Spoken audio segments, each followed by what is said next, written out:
Contractor असोसिएशनचा तालुका contractor असोसिएशनचा कोण म्हणतो देणार नाही। पीडब्ल्यूडी ची गेल्या 3 वर्षापासून जी बिल पेंडिंग आहेत ती आम्हाला मिळालीच पाहिजे। सार्वजनिक बांधकाम विभागामार्फत करण्यात आलेल्या विकास कामांची तब्बल 200 कोटी 95 लाख रुपयांची बिलं गेल्या 2 वर्षांपासून ठेकेदारांना मिळालेली नाहीयेत। यामुळे आर्थिक अडचणीत सापडलेल्या ठेकेदारांनी आता आंदोलनाचा मार्ग स्वीकारलाय। आज 25 मार्चपासून कर्जत येथील सार्वजनिक बांधकाम विभागाच्या उपविभागीय कार्यालयासमोर ठेकेदार संघटनेनं उपोषण सुरू केलंय। या उपोषणाचे नेतृत्व ठेकेदार संघटनेचे अध्यक्ष राहुल डाळिंबकर करतायत। त्यांना पाठिंबा देण्यासाठी तालुक्यातील अनेक ठेकेदार मोठ्या संख्येनं उपस्थित आहेत। राहुल डाळिंबकर यांनी स्पष्ट इशारा दिलाय, माझं वय 63 असलं तरी मी 5 दिवस अमरण उपोषण करू शकतो। मागण्या मान्य होईपर्यंत उपोषण मागं घेतलं जाणार नाही। दरम्यान गेल्या 4 ते 5 वर्षांपासून ठेकेदारांना त्यांच्या कामांची देयक वेळेवर मिळत नसल्याचा आरोप करण्यात येतोय।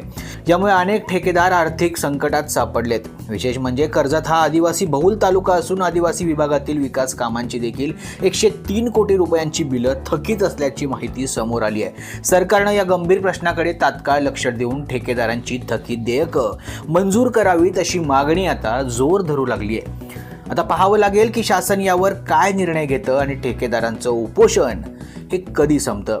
कर्जत तालुका कॉन्ट्रॅक्टर असोसिएशनच्या वतीने जे बेमुदत उपोषणाचा हत्यार आम्ही उपसलेला आहे त्याचं मुख्य कारण असं आहे मित्रांनो की गेल्या अनेक वर्षापासूनची आमची मागणी आहे।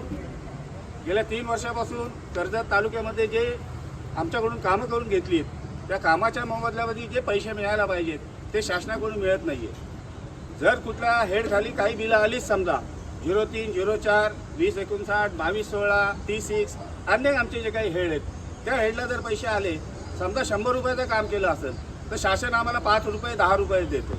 म्हणजे अशी करोड रुपयाची बिलं आत्ता तुम्ही जर कागदावर तिथे पाहिलंच मागे आमच्या बॅनर्सवरती ती जवळजवळ 203.95 म्हणजे जवळजवळ 204 कोटीची बिलं ही कर्जत तालुक्याची पेंडिंग आहेत। एका तालुक्याची ही स्थिती असेल तर जिल्ह्यामध्ये असणारे तालुके किती आहेत आणि ते तालुक्यामध्ये असणारे पैशाची संख्या किती असू शकते हे शासनाने त्याचा विचार करणं गरजेचं आहे। आणि पूर्ण राज्याचा विचार केला तर तो अत्यंत भयावह आहे मित्रांनो, तुम्हाला सांगतो। आणि गेली ही स्थिती 3 ते 4 वर्षापासून ही स्थिती अशीच आहे। म्हणजे रुपयाला तर 95 पैसे घे, 80 पैसे घे, 90 पैसे घे असाच विषय शासनात चालू आहे। त्याच्या निषेधार्थ आणि गेल्या 3 वर्षापासून T6 हा आमचा हेड आहे आदिवासी प्रकल्प म्हणून आहे। त्या आदिवासी ट्रायबल जो आहे त्या ट्रायबलसाठी हा विशेष निधी सरकारने कामं त्या काळामध्ये करून घेतली। 3 वर्षामध्ये थोडासा निधी जर मागच्या वर्षीचा सोडला तर तेवढाच निधी फक्त आम्हाला मिळालेला आहे। त्याच्या व्यतिरिक्त 3 वर्षात बऱ्याच लोकांना T6 खाली बिलं मिळाली नाही आहेत। माझी शासनाला इतर जिल्ह्यांना निधी मिळालेला आहे, खालापूर तालुक्यामध्ये निधी मिळाला आहे, अन्य काही जिल्ह्यामध्ये निधी मिळाला आहे। मग कर्जत तालुक्यावरती अन्याय का? हा जो अन्याय आमच्यावरती झालेला आहे त्याच्या निषेधार्थ आम्ही कर्जत तालुका कॉन्ट्रॅक्टर असोसिएशन त्यांचा निषेध नोंदवण्यासाठी आजपासून मला वाटते पीडब्ल्यूडीसाठी माझं एक 3रं बेमुदत उपोषण असेल। याच्यापूर्वी देखील मी बेमुदत उपोषणं केलेली आहेत। वय वर्ष आता 66 चालू झालेलं आहे। बीपीचा त्रास सुरू झालेला आहे, अन्य डायबिटीजचा त्रास थोडासा सुरू झालेला, पण घाबरू नका। ठेकेदारांना मी नम्रपणे सांगतो मालावरती बॉदरेशन करायचं नाही। मी स्वतंत्र विचाराचा माणूस आहे। तुम्ही कोणतरी अनालमध्ये टाकाल, मागच्या वेळेस असाच प्रयोग माझ्यावरती करण्याचा प्रयत्न केला, पण मी कोणाच्याही बापाला भीत नाही। मी जेव्हा एखादं काम करतो तेव्हा 100% प्रामाणिक काम करतो आणि तुमच्यासाठी मी काम करतो हे लक्षात घ्या। माझी विनंती आहे तुम्हाला, माझ्यावरती बॉदरेज करू नका। बॉदरेज या दिवशी करा की ज्या दिवशी तुमची बिलं 50%, 25%, 30%, 40% निधी जर आपल्याला देत असेल तर निश्चित आपण शासनाची सेटलमेंट करू। तोपर्यंत कुणी सेटलमेंट करू नका ही मी नम्र विनंती करतो। आजपासून सर्व ठेकेदारांना विनंती करतो, विशेषतः प्रायोरिटी T6 मध्ये असणारी जी बिलं आहेत T6 मध्ये त्या लोकांवरती गेल्या अनेक वर्षापासून जो अन्याय झालेला आहे आणि जवळजवळ ती बिलं बघा किती कोटीची आमची शिल्लक आहे, 103 पॉईंट समथिंग, जवळजवळ 3 वर्षापासून ती बिलं पेंडिंग आहेत, त्यांनाही ती बिलं मिळाली पाहिजेत। माझी शासनाला विनंती लवकरात लवकर दखल घ्या, नाहीतर माझं बेमुदत आजपासून सुरू झालेलं आहे। जोपर्यंत शासना बिलं आमच्या ठेकेदारांना देत नाही तोपर्यंत उपोषण सुटणार नाही हे जग जाहीर करतो। औषधी किती वर्षाची बिलं आहेत संबंधित बिलं सर तसा विचार केला तर 4-5 वर्षापासूनची बिलं ही पेंडिंग आहे। असं असताना देखील तुम्ही काम कसं करतात? 5 वर्षाची बिलं थकीत असतात सर। प्रत्येक वेळी आम्हाला सांगितलं ना, लॉलीपॉप ज्याला म्हणतात ना मराठीत, तो आम्हाला सगळ्याला देतात। येईल 3-3 महिन्याला आमच्याकडे LOC येत असते, पण LOC येते ती किती प्रमाणात येतं त्याबद्दल आम्ही देखील शासनाला अनेक वेळा सांगितलं की मगाशी जे रेफरन्स दिला मी रुपयातच तुम्हाला फक्त मूल्यांकन करून सांगितलं. अशी करोड रुपयाची आमची बिलं आहेत. बिलं असतात 200 कोटीची, एलओसी आहे ते 10 कोटी. तुम्ही विचार करा काय मिळणार 10 कोटीमध्ये आमच्या लोकांना. ही आत्ताची वास्तव परिस्थिती आहे शासनाची. हे थकण्याचं कारण काय? तक्राचं कारण आता महाराष्ट्र शासन, सरकारकडे पैसे नाही असं तुमचं म्हणणं आहे का? अनेक योजना आहेत. राज्य सरकारने ज्या योजना काही चालू केलेल्या आहेत, एकच उदाहरण देईन की लाडकी बहीण योजनासारखी जी चांगली महत्त्वपूर्ण अशा 10 लाडक्या बहीण योजना राबवाव्या शासनाने. आमचं काय म्हणणं नाही आहे. लाडका मेवणा राबवावा, लाडका भाऊ राहावा, लाडका सासरा जावई पण राबवावं, काय असेल तेवढं राबवावं त्यांनी. पण आमचे पैसे द्या ना तुम्ही.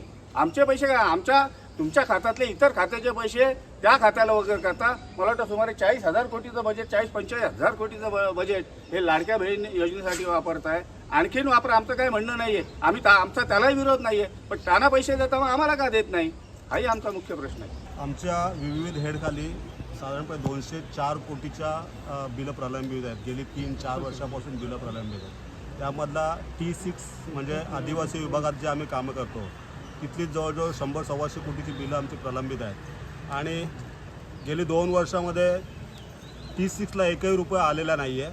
आत्ता काही दिवसापूर्वी काही रक्कम आली, त्याच्यामध्ये कर्जत वगळता कर्जतच्या शेजारील तालुके असतील किंवा महाराष्ट्रातील अनेक जिल्ह्यांना निधी प्राप्त झाला. फक्त यातून कर्जत तालुका वगळण्यात आलेला आहे. शासनाने आमच्यावर हा अन्याय का केला हे आम्हाला कळायला मार्ग नाही आहे. आणि यासाठी म्हणजे बरेचसे ठेकेदार असे आहेत की त्यांची आर्थिक परिस्थिती चांगली नाही आहे. त्यांनी बँकांकडून कर्ज काढले आहेत, कोणी दागिने गहाण ठेवलेले आहेत आणि त्या कर्जाचे व्याज वाढत चाललेले आहेत. सप्लायरने आम्हाला बिलं मिळतील म्हणून आम्हाला उधारी दिली होती, परंतु आम्ही त्यांची उधारी चुकती केली नाही. त्याच्यामुळे तेही रोज पैशासाठी आम्हाला तगादा लावलेला आहे. अशा वेळेस जर कधी आता मार्चमध्ये बिलं मिळाली नाहीत तर अनेकांवरती उपासमारची वेळ येईल आणि मग आत्महत्येशिवाय पर्याय राहणार नाही.